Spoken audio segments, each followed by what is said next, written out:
जय श्री कृष्ण मित्रों। आज की कथा में हम जानेंगे कि किस स्त्री के भाग्य में पुत्र की प्राप्ति नहीं होती है और किस कारण उसे सारा जीवन निसंतान ही रहना पड़ता है, और वह कौन से कार्य हैं जो एक पतिव्रता स्त्री को अपने जीवन में कभी नहीं करने चाहिए, नहीं तो उसे संतान की प्राप्ति नहीं होती है। मित्रों, एक समय की बात है, भगवान श्री कृष्ण द्वारिका नगरी में अपने सिंहासन पर विराजमान थे।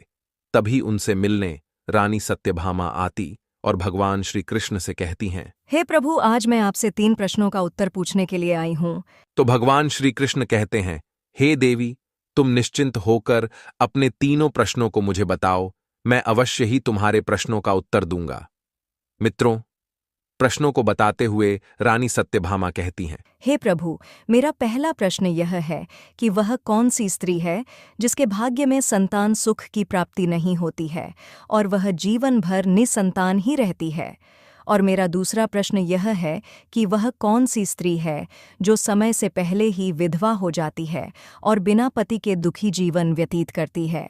और मेरा तीसरा प्रश्न है कि वह कौन सी स्त्री है जो पति के होते हुए भी अपना जीवन दुख में व्यतीत करती है। देवी सत्यभामा के तीनों प्रश्नों को सुनने के बाद भगवान श्री कृष्ण कहते हैं, हे देवी, मैं तुम्हें इन प्रश्नों का उत्तर एक कथा के माध्यम से देना चाहता हूं, जिसे सुनकर तुम्हें तुम्हारे प्रश्नों का उत्तर मिल जाएगा। किंतु याद रहे, इस कथा को आधा अधूरा छोड़कर ना जाना, नहीं तो यह कथा आपको समझ में नहीं आएगी। तभी रानी सत्यभामा कहती हैं, हे प्रभु, आप कथा सुनाइए, मैं कथा को ध्यानपूर्वक पूरा सुनूंगी। मित्रों, कथा को सुनाते हुए भगवान श्री कृष्ण कहते हैं, हे देवी सत्यभामा, एक समय की बात है, देवपुर नाम के गांव में एक धनवान सेठ रहता था और उस सेठ के 2 बेटे थे।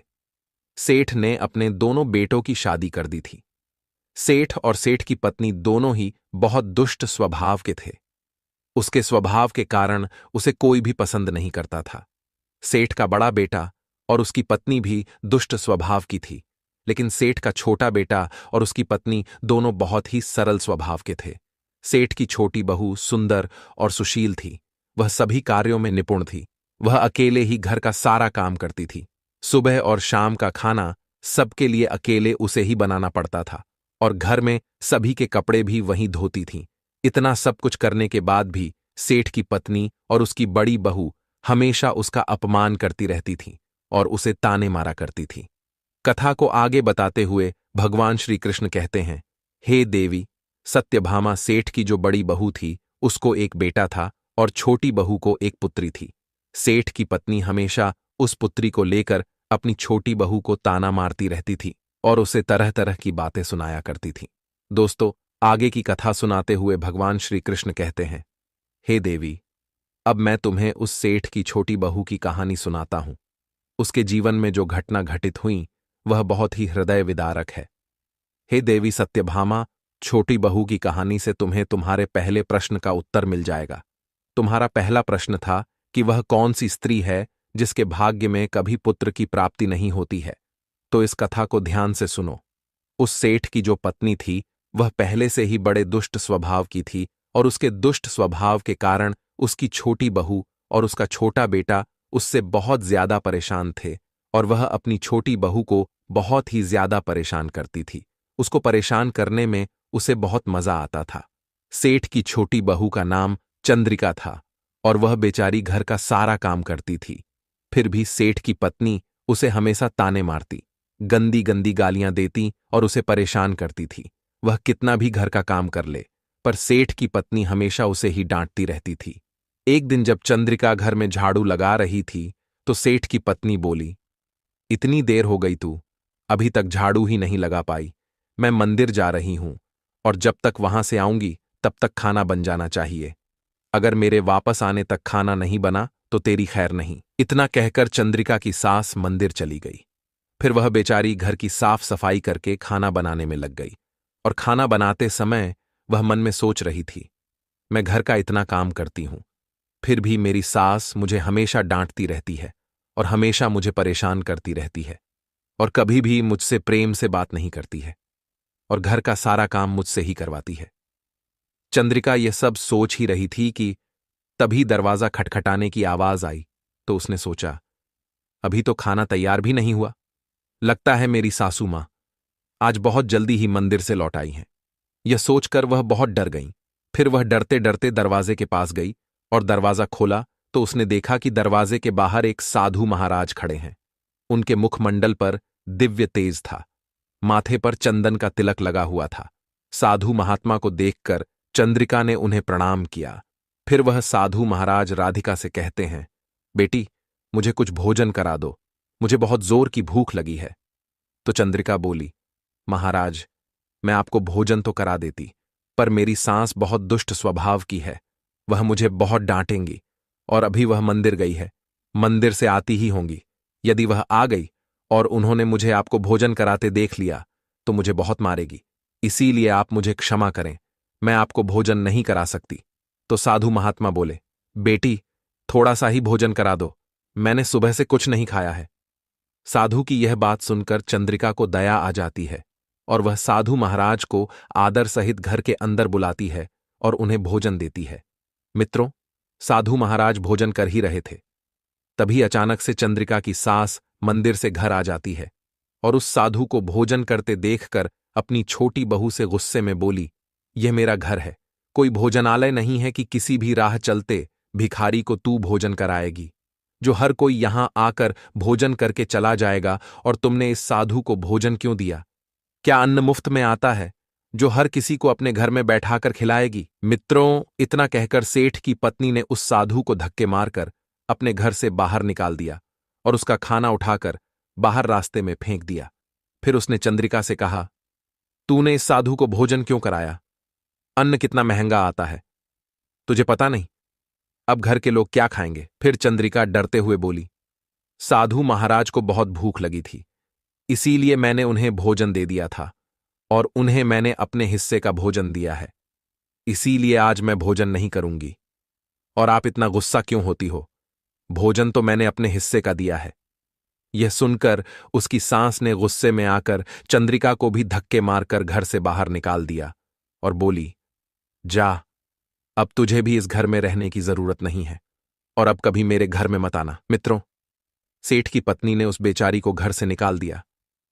वह सारी रात दरवाजे के पास बैठकर रोती रही और अपनी सास से दरवाजा खोलने के लिए विनती करती रही, लेकिन उसकी सास इतनी निर्दयी थी कि उसे तनिक भी दया नहीं आई। उसने दरवाजा नहीं खोला और फिर चंद्रिका ने सोचा, अब यहां से अपने मायके ही जाना पड़ेगा। फिर वह सोचने लगी, इस हालत में यदि मैं अपने मायके जाऊंगी तो मेरे पिताजी की बदनामी होगी। यह सब सोचने के बाद वह अपने मायके नहीं जाती है, वह घर से बिना कुछ सोचे समझे निकल पड़ती है। चलते चलते वह एक घने जंगल में जा पहुंचती है। तभी बारिश होने लगती है। फिर चंद्रिका वहीं जंगल में एक पेड़ के नीचे बैठ जाती और अपने दुखों को सोचकर रोने लगी। थोड़ी देर बाद जब बारिश बंद हुई तो वहां पर एक साधु महात्मा आते हैं और चंद्रिका से पूछते हैं, बेटी, तुम इस सुनसान जंगल में अकेली क्या कर रही हो? मित्रों, फिर चंद्रिका ने रोते हुए साधु महात्मा को सारी बात बताई तो साधु महात्मा ने कहा, वह लोग तुम्हें इसीलिए परेशान करते हैं क्योंकि तुम्हें अभी तक पुत्र की प्राप्ति नहीं हुई है, लेकिन तुम चिंता मत करो, मैं तुम्हें एक पर्ची देता हूं जिसमें पुत्र प्राप्ति का उपाय लिखा है। फिर संत ने उसे एक पर्ची दी और कहा, इसमें लिखे उपाय को यदि तुम पूरी निष्ठा और सच्चे मन से करोगी तो तुम्हें अवश्य ही पुत्र की प्राप्ति होगी। इतना कहकर वह सन्यासी महात्मा वहां से चले गए।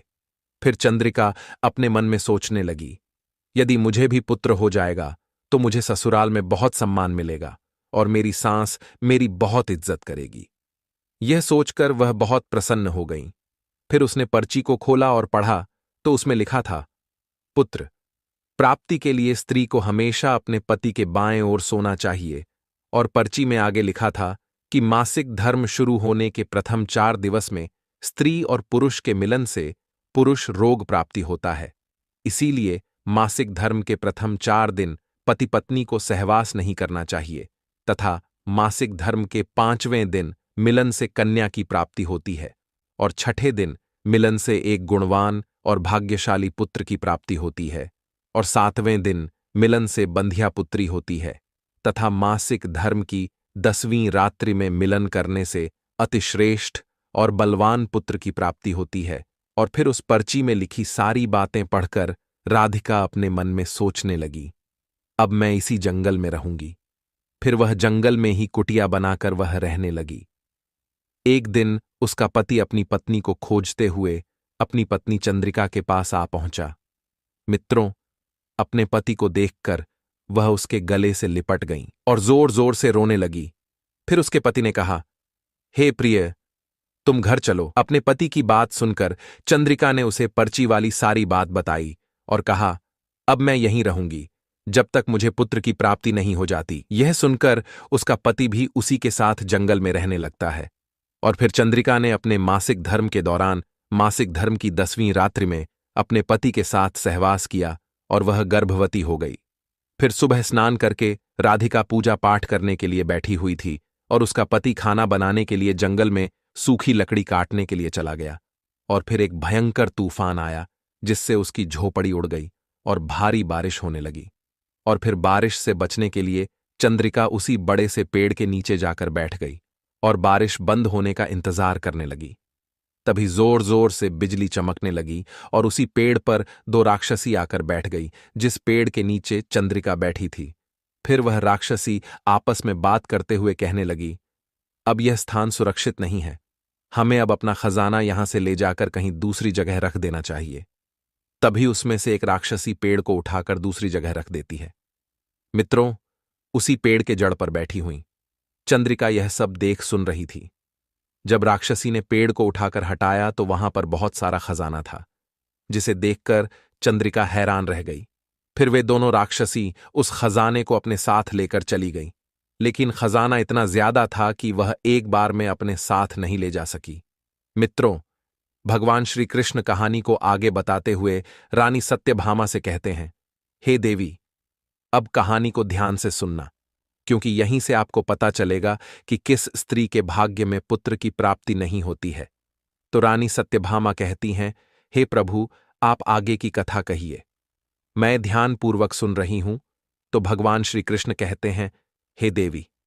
वह दोनों राक्षसी वहां से चली गई और फिर चंद्रिका पेड़ से निकलकर बाहर आती है और अपनी साड़ी के आंचल में बचा हुआ खजाना भर लेती है और मन ही मन सोचने लगी, यह सारा सोना लेकर मैं अपनी ससुराल जाऊंगी तो मेरी सास इतना सारा खजाना देखकर खुश हो जाएंगी और मुझे परेशान करना बंद कर देंगी और मुझसे घर का काम भी नहीं करवाएंगी। चंद्रिका यह सोच ही रही थी, तभी उसका पति भी जंगल से लकड़ी काट कर आ गया और चंद्रिका से कहने लगा, इतना सारा बहुमूल्य खजाना तुम कहां से लाई हो? तो चंद्रिका ने अपने पति को राक्षसी वाली सारी बात बताई और कहा, चलो अब हम लोग घर चलते हैं। तो उसका पति बोला, ठीक है। और फिर दोनों घर जाते हैं और घर जाते ही चंद्रिका ने अपनी सास को सारा सोना दे दिया। फिर इतना सारा सोना देखकर उसकी सास बहुत खुश हुई और उससे पूछने लगी कि तुम इतना सारा सोना कहां से लाई हो मित्रों? भोली भाली चंद्रिका ने अपनी सास को राक्षसी वाली सारी बात बता दी। फिर उसकी सास ने सारा सोना ले लिया और उसके बाद चंद्रिका से कहने लगी, इतने खजाने से क्या होगा? जब वहां पर बहुत सारा सोना, चांदी और बहुमूल्य खजाना था तो तुझे और ज्यादा सोना लेकर आना था। इतना थोड़ा सोना लेकर क्यों आई हो? तो चंद्रिका बोली, मां जी, इतना सारा सोना तो है, और लाती तो क्या होता? तो उसकी सास बोली, तुझे और ज्यादा सोना लाना था, जिससे हमारी 7 पुश्तें बैठकर खाती, फिर भी सोना खत्म ना होता। अब तू देख, इस बार मैं जाऊंगी और बहुत सारा सोना लेकर आऊंगी। चंद्रिका ने अपनी सास को रोकते हुए कहा, नहीं मां जी, आप वहां मत जाओ, वहां जान का भी खतरा है। तो सास बोली, नहीं, मैं तो जाऊंगी और बहुत सारा सोना लेकर आऊंगी। और इस प्रकार उसकी सास ने उसकी बात नहीं मानी और उसी जंगल में पहुंच गई और उसी पेड़ के नीचे जाकर बैठ गई जहां पर कुछ दिनों पहले चंद्रिका बैठी थी। थोड़ी देर बाद वहां पर दोनों राक्षसी आती है। जब वे देखती हैं कि उनका खजाना कम है तो वे समझ जाती हैं कि किसी को हमारे खजाने के बारे में पता चल गया है। वे दोनों राक्षसी इधर उधर ढूंढने लगती हैं। तभी उसे चंद्रिका की सांस दिख जाती है। फिर वह दोनों राक्षसी उसे मारकर खा जाती है। मित्रों, इधर चंद्रिका अपनी सास के आने का इंतजार कर रही थी। कई दिन बीत गए। जब उसकी सास लौट कर नहीं आई तो वह समझ गई कि उसकी सास को दोनों राक्षसियों ने मारकर खा लिया है। मित्रों, कहानी को आगे बताते हुए भगवान श्री कृष्ण कहते हैं, हे देवी सत्यभामा, इस प्रकार से चंद्रिका की सास की मृत्यु हो गई। इसीलिए हमें लालच नहीं करना चाहिए और फिर कुछ समय के बाद चंद्रिका ने एक सुंदर से पुत्र को जन्म दिया। पुत्र प्राप्ति के बाद चंद्रिका बहुत खुश थी और उसने अपने घर में एक दावत रखी, जिसमें उसने बहुत से पंडितों और संत महात्माओं को अपने घर पर भोजन कराया। फिर भोजन करके सभी संत महात्माओं ने उसको आशीर्वाद दिया और उधर सेठ के बड़े बेटे की बहू, जो हमेशा चंद्रिका को पुत्र को लेकर ताने मारा करती थी, उसका मुंह हमेशा के लिए बंद हो गया। मित्रों, इस प्रकार से आज की कथा समाप्त हुई। फिर भगवान श्री कृष्ण कहते हैं, हे देवी सत्यभामा, अब मैं तुम्हें तुम्हारे प्रश्नों के उत्तर देता हूं। तुम्हारा पहला प्रश्न था, कौन सी स्त्री के भाग्य में पुत्र की प्राप्ति नहीं होती है और वह पूरा जीवन निसंतान रहती है? तो हे देवी सत्यभामा सुनो, जो स्त्रियां साधु महात्मा के द्वारा दिए गए पर्ची में लिखी बातों के विपरीत कार्य करती हैं, उनके भाग्य में पुत्र की प्राप्ति नहीं होती है। और जो स्त्रियां अपने पति का आदर नहीं करती हैं और हमेशा उनसे लड़ती झगड़ती रहती हैं और अपनी मनमानी करती हैं, उनके भी भाग्य में पुत्र की प्राप्ति नहीं होती है। इसीलिए प्रत्येक स्त्री को अपने पति का आदर सम्मान करना चाहिए। और तुम्हारा दूसरा प्रश्न था कि वह कौन सी स्त्री है जो समय से पहले ही विधवा हो जाती है और बिना पति के एक दुखी जीवन जीती है? तो समझ लो, जो स्त्रियां पति के होते हुए भी मांग में सिंदूर नहीं लगाती हैं और ना ही मंगल सूत्र पहनती हैं और जहां भी जाती हैं बिना सिंदूर और बिना मंगल सूत्र के जाती है, तथा पति के कहने पर भी उसकी बात नहीं मानती हैं और पराये मर्दों के साथ भोग विलास करती है, ऐसी स्त्रियां समय से पहले ही विधवा हो जाती हैं। इसीलिए एक शादीशुदा स्त्री को सदैव पतिव्रता जीवन जीना चाहिए और अपने पति के अलावा पराये मर्दों को नजर उठाकर भी नहीं देखना चाहिए। और तुम्हारा तीसरा प्रश्न था कि वह कौन सी स्त्री है जो पति के होते हुए भी एक दुखी जीवन जीती है और उसे अपने जीवन में कभी सुख की प्राप्ति नहीं होती है। हे देवी सत्यभामा, यह वह स्त्रियां हैं जो सुबह देर तक सोती रहती हैं और बिना स्नान किए ही भोजन बना देती हैं और पूजा पाठ भी नहीं करती हैं। ऐसी स्त्रियों के कारण घर में माता लक्ष्मी का आगमन नहीं होता है और उनके घर में गरीबी और दरिद्रता फैली रहती है। कहीं भी जाना होता है तो अपने पति की बिना आज्ञा के चली जाती है, पति के मना करने पर भी नहीं मानती हैं, पति की एक भी बात नहीं मानती हैं। तो ऐसी स्त्रियों के जीवन में कभी भी सुख की प्राप्ति नहीं होती है और हमेशा दुखी जीवन जीती है। इसीलिए एक चरित्रवान जीवन अपने पति के साथ व्यतीत करना चाहिए और नित्य ब्रह्म मुहूर्त में उठकर स्नान आदि करके पूजा पाठ करना चाहिए, जिससे कि घर में सुख शांति बनी रहे। मित्रों, आपको यह कथा कैसी लगी हमें कमेंट्स करके जरूर बताना। यदि आपको यह कथा पसंद आई हो तो सच्ची श्रद्धा से जय श्री कृष्णा अवश्य लिखना। मित्रों, बोलो माता लक्ष्मी की जय, लक्ष्मी की जय श्री कृष्णा। मित्रों, आप सभी का एक बार फिर से स्वागत है। मित्रों, आज की इस पौराणिक और सुंदर कथा के माध्यम से जानेंगे कि गौ माता को एक रोटी खिलाने से मनुष्य को कौन सा फल मिलता है और गाय माता का वह कौन सा अंग है जिसे स्पर्श करने से मनुष्य के सारे दुख दर्द और गरीबी दूर हो जाती है। और आज की कथा के माध्यम से यह भी जानेंगे कि गाय माता ने कलयुग की स्त्रियों को वह कौन सा श्राप दिया था जिसका परिणाम आज भी कलयुग की स्त्रियां भुगत रही हैं। मित्रों, जैसा कि आप सभी जानते हैं कि हमारे सनातन हिंदू धर्म ग्रंथों में बताया गया है कि गौ माता में हमारे देवी देवताओं का वास होता है। इस वजह से गाय माता की पूजा करने से हमें समस्त देवी देवताओं का आशीर्वाद एक साथ प्राप्त होता है और हमारे सभी मनोरथ पूर्ण हो जाते हैं। मित्रों, मैं जगत कल्याणानी श्री राधा रानी जी से प्रार्थना करता हूं कि जो भी श्रोतागण इस कथा का श्रवण कर रहे हैं, आप उनकी सभी मनोकामनाएं पूरी कर देना और उनके घर को धन दौलत से भर देना। तो चलिए मित्रों, आपका ज्यादा समय व्यर्थ न करते हुए कथा को प्रारंभ करते हैं। मित्रों, एक दिन भगवान श्री कृष्ण द्वारिका नगरी में अपने सिंहासन पर विराजमान थे। तभी नारायण भक्त देवर्षि नारद जी भगवान श्री कृष्ण के पास आते हैं और उन्हें प्रणाम करते हैं। फिर भगवान श्री कृष्ण अभिवादन करते हुए कहते हैं, हे नारायण भक्त देवर्षि नारद जी, कहिए आज द्वारिका नगरी में किस प्रयोजन से आना हुआ? सब कुशल मंगल तो है?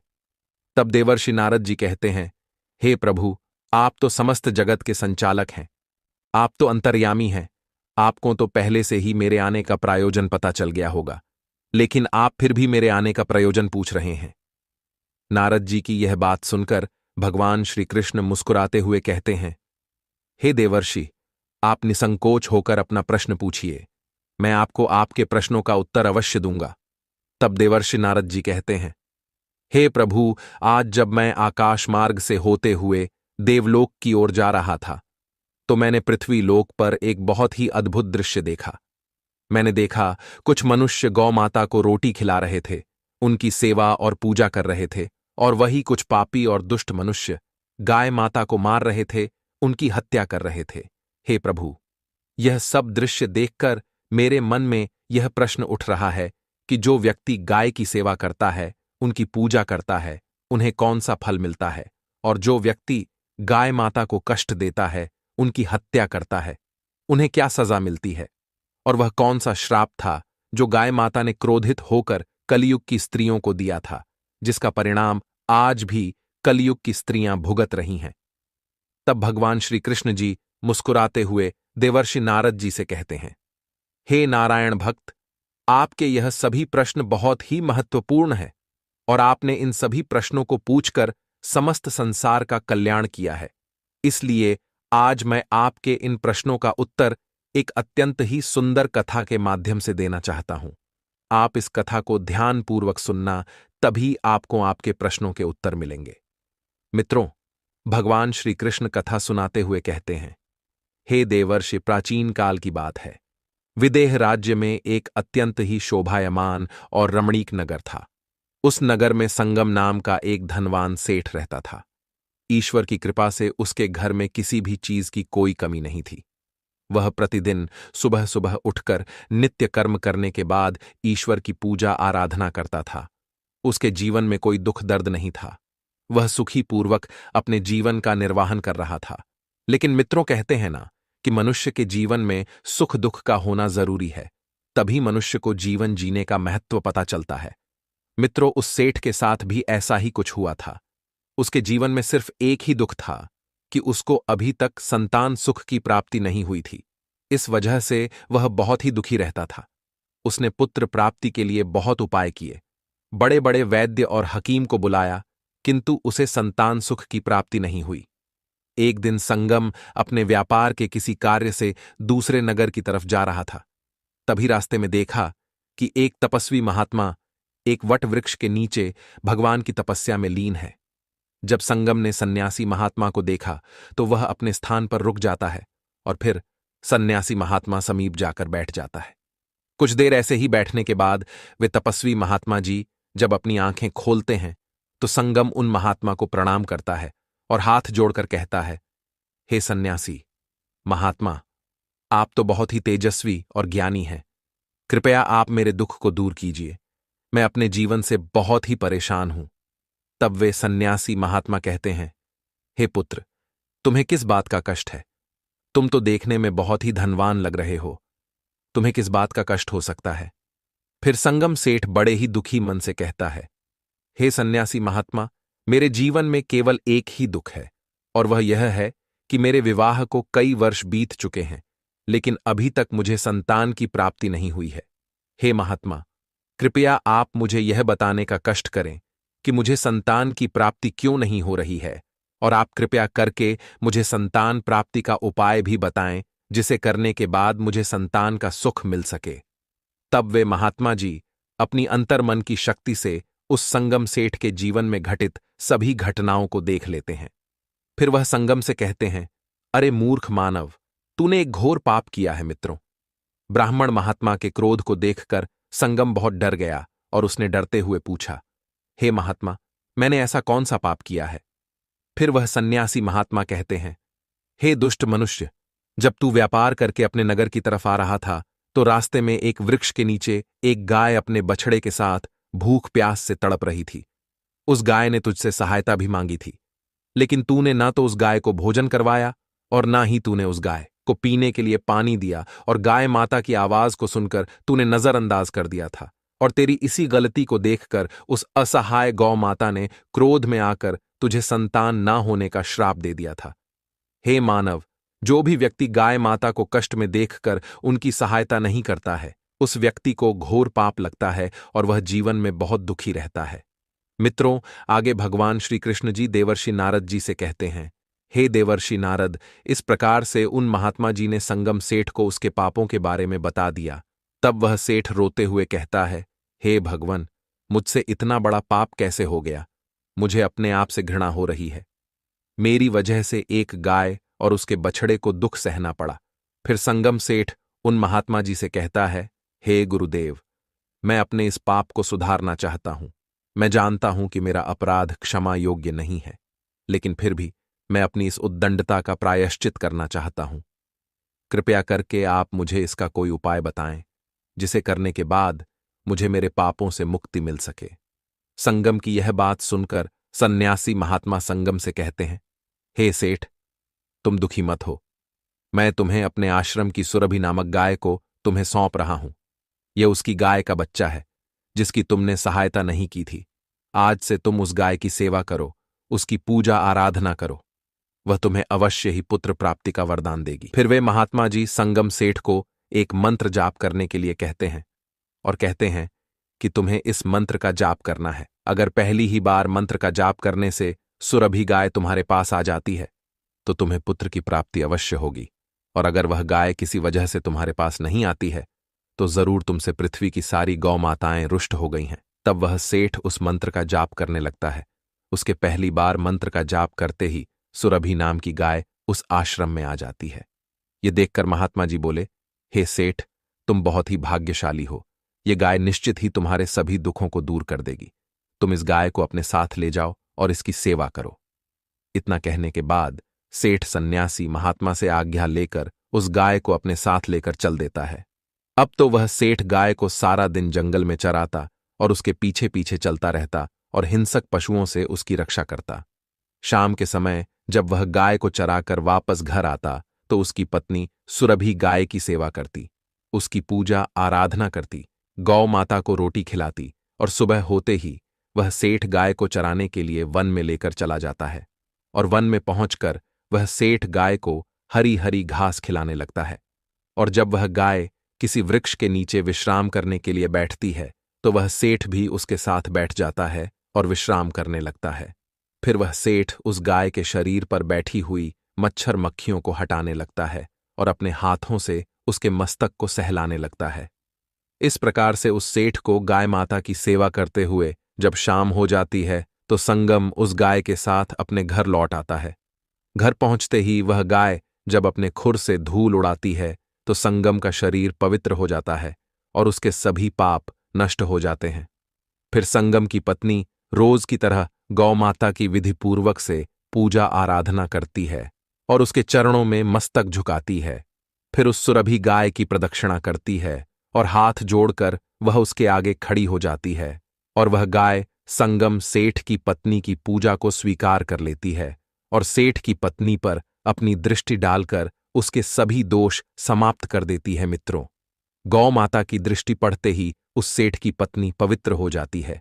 मित्रों, आगे भगवान श्री कृष्ण जी कहते हैं, हे देवर्षि, उस सेठ को सुरभि गाय की सेवा करते हुए 28 दिन बीत जाते हैं। फिर 29वें दिन जब संगम उस गाय को लेकर वन में चराने के लिए जाता है, तो वह गाय चरते चरते वन के बीचों बीच में चली जाती है और घास चरने लगती है।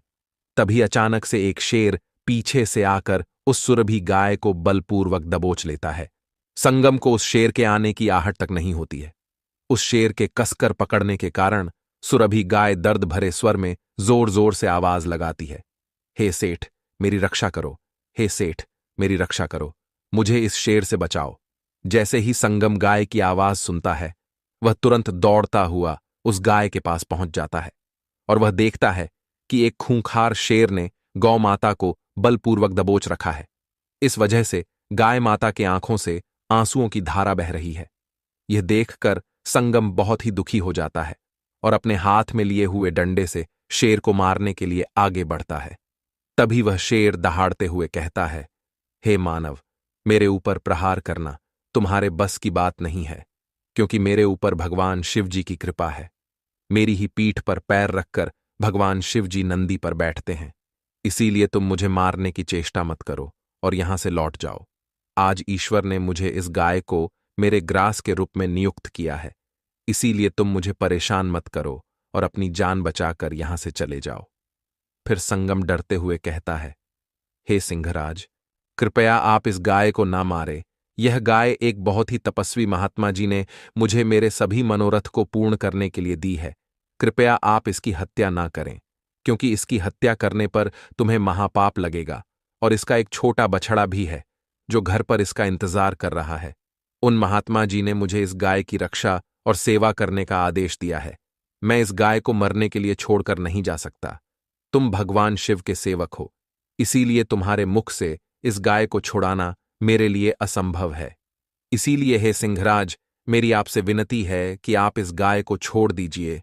इसके बदले में मैं अपने आप को आपके समक्ष भोजन के रूप में समर्पित करता हूं। आप मुझे खाकर अपनी भूख शांत कर लीजिए, और इससे उन महात्मा जी के आदेश का पालन भी हो जाएगा। मेरे द्वारा गाय की रक्षा भी हो जाएगी, साथ ही साथ गाय माता की रक्षा के लिए प्राण त्यागने से मुझे स्वर्ग की प्राप्ति हो जाएगी। इतना कहकर संगम उस शेर के सामने हाथ जोड़कर और आंखें बंद करके बैठ जाता है।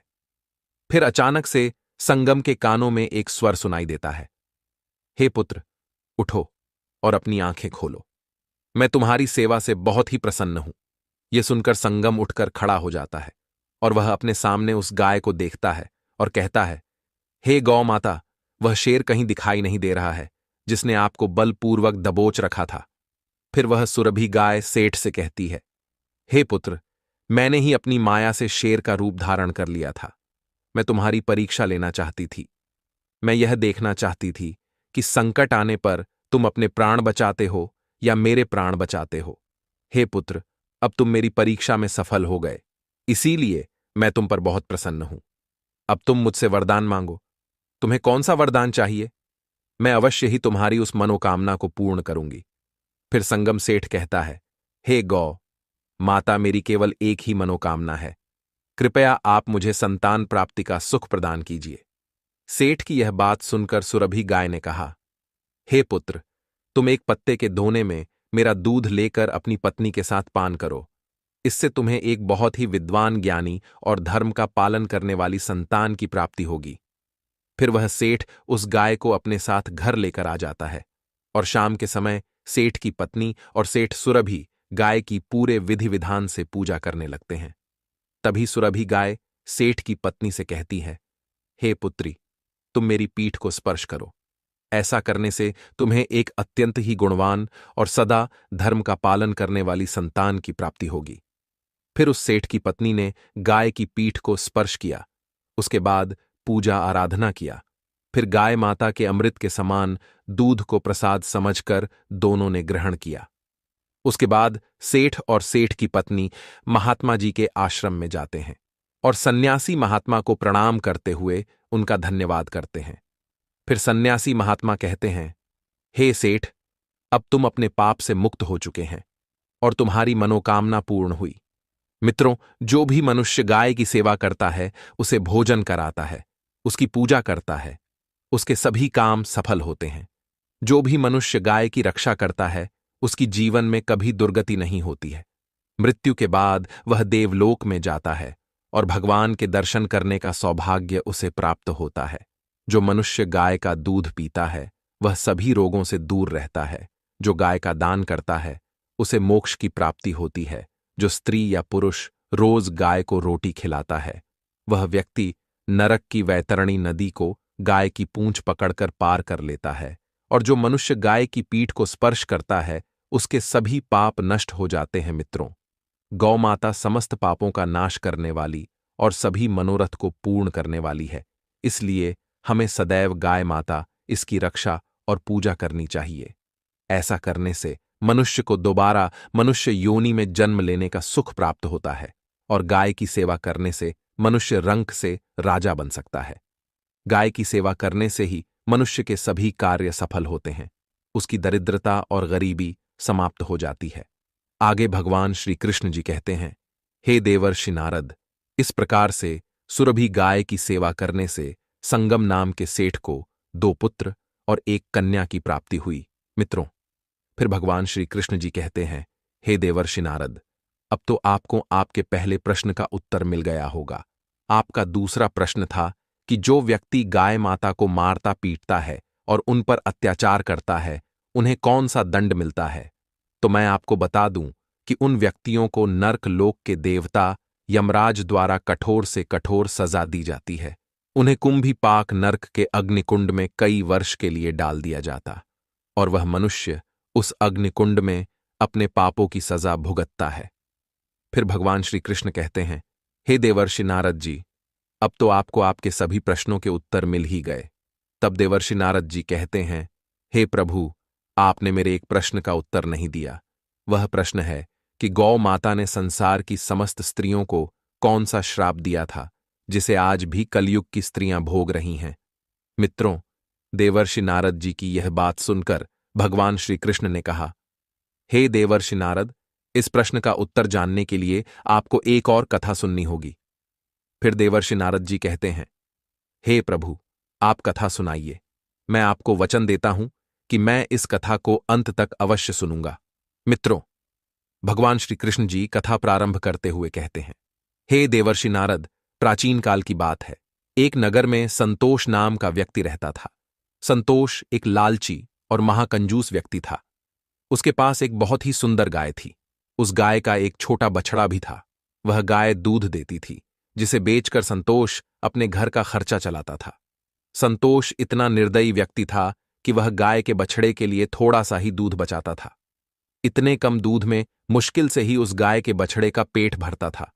इसी तरह धीरे धीरे संतोष का समय व्यतीत हो रहा था। कुछ दिनों बाद एक समय ऐसा आया कि गाय ने दूध देना बंद कर दिया और इधर संतोष ने भी अब उस गाय के लिए खेतों से हरी भरी घास लाना बंद कर दिया। गाय को अब वह थोड़ा ही चारा देता था, जिसके कारण गाय का पेट नहीं भरता था। वह बेचारी भूखी रहती और वह भूख के कारण चिल्ला रही थी। गाय के इस तरह जोर जोर से चिल्लाने से संतोष को एक दिन क्रोध आ गया और उसने क्रोध में आकर बेचारी गाय को बहुत मारा, पीटा और उसे जंगल में ले जाकर छोड़ दिया। संतोष ने उस गाय को उसके बछड़े से भी अलग कर दिया। अब वह गाय बेचारी अकेली पड़ गई। संतोष की मार की चोट की वजह से वह गाय लंगड़ा के चल रही थी। वह अकेली जंगल में इधर उधर घूमती फिरती। एक दिन वह गाय जंगल में बने एक मंदिर के पास में पहुंचती है और भगवान से प्रार्थना करते हुए कहती है, हे प्रभु, मैंने अपने जीवन में ऐसा कौन सा पाप किया था जिसके कारण आपने हमें इस गाय योनि में डाल दिया। फिर गाय भगवान से रोते हुए कहती है, हे प्रभु, आप तीनों लोकों के स्वामी हैं। आपने तो स्वयं ही देखा होगा ये मनुष्य कितने स्वार्थी हैं। जब तक इन्हें दूध दो तभी तक ये सेवा करते हैं, उसके बाद ये मार पीट के घर से निकाल देते हैं। ये मनुष्य इतना निर्दयी क्यों होते हैं। आगे की कथा सुनाते हुए भगवान श्री कृष्ण कहते हैं, हे देवर्षि, वह गाय कहती है, हे प्रभु, जो आपने 84 लाख योनियां बनाई है उसमें सर्वश्रेष्ठ योनि मानव की है। फिर भी पर वह इतना पाप दुष्कर्म और अत्याचार करता है। वह गाय आगे कहती है, जब तक मैं दूध देती रही तब तक उस व्यक्ति ने मुझे अपने घर पर रखा। जैसे ही मैंने दूध देना बंद कर दिया उसके बाद में उसने मुझे घास भी नहीं डाला। इतना ही नहीं, उसने मुझे मेरे नन्हे बछड़े से भी अलग कर दिया। क्या एक मां को उसके बच्चे से अलग करने का दुख इन मनुष्यों को नहीं पता। अब मैं जंगल में इधर उधर भटक रही हूं। हे भगवान, आपने जीव जंतुओं में जो सर्वश्रेष्ठ मनुष्य योनि बनाई है, प्रभु यह तो कितनी स्वार्थी और लालची योनि है। फिर भगवान श्री कृष्ण कहते हैं, हे देवर्षि, धीरे धीरे समय व्यतीत होता चला गया। बेचारी गाय जंगल में दर बदर भटकती रही। जब भी वह कभी अपने नन्हे बछड़े से मिलने के लिए जंगल से संतोष के घर जाती तो संतोष लाठी डंडे से मारकर गाय को जंगल की तरफ भगा देता था। कुछ दिन बाद वह गाय संतोष के द्वार पे जाना बंद कर देती है। अब वह गाय समझ चुकी थी जंगल ही उसका घर है, वह जंगल में ही रहती थी। एक दिन संयोगवश वह गाय गर्भवती हो जाती है। अब वह गाय दिन भर जंगल में इधर उधर घास खाती और अपना पेट भरती। शाम को उसी मंदिर के पास में आकर वृक्ष के नीचे बैठ जाती थी। ऐसे ही 4-5 महीने बीत गए। तभी एक दिन उस जंगल से एक स्त्री गुजर रही थी। उस स्त्री की नजर जब उस गर्भवती गाय पे पड़ी तो उस स्त्री ने मन में सोचा कि यह गाय तो गर्भवती है। मैं एक काम करती हूं, इस गाय को मैं अपने साथ घर ले जाती हूं और पाल लेती हूं। जब इसका बच्चा हो जाएगा तो यह गाय मुझे दूध देने लगेगी। तब मैं इसका दूध बेचकर बहुत सारे पैसे कमाऊंगी और कुछ दूध बचा के खुद पीऊंगी और साथ ही अपने परिवार वालों को और अपने बच्चों को भी पिलाऊंगी। वह स्त्री उस गाय को पकड़ने के लिए तुरंत ही अपने पति को बुलाने के लिए वापस घर जाती है और जब तक उसका पति घर से वहां पर आता है तब तक वह गाय वहां से चली जाती है।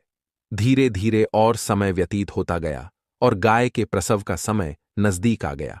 अब वह गाय एकांत जंगल में सुरक्षित जगह पर जाकर के रहने लगी और एक दिन उस गाय ने एक सुंदर से बछड़े को जन्म दिया। भगवान श्री कृष्ण जी कहते हैं, हे देवर्षि, गाय के प्रसव के कुछ समय बाद ही वह स्त्री उसी जंगल में घास काटने के लिए गई हुई थी।